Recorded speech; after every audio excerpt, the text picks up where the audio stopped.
Madaming bunga guys, oh. Ayan guys, tignan nyo isang puno ng rambutan.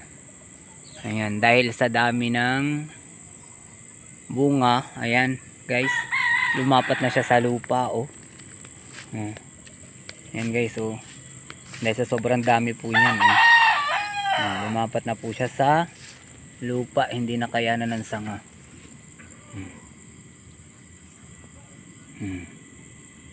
Guys,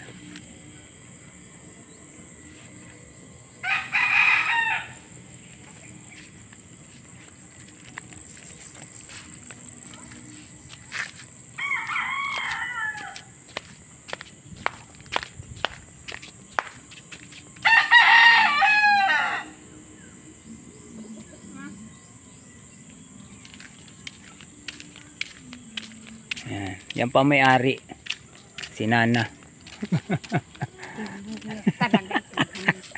Yan, rambutan po nila dahil sa dami ng bunga, lumapat na po yan sa lupa, oh.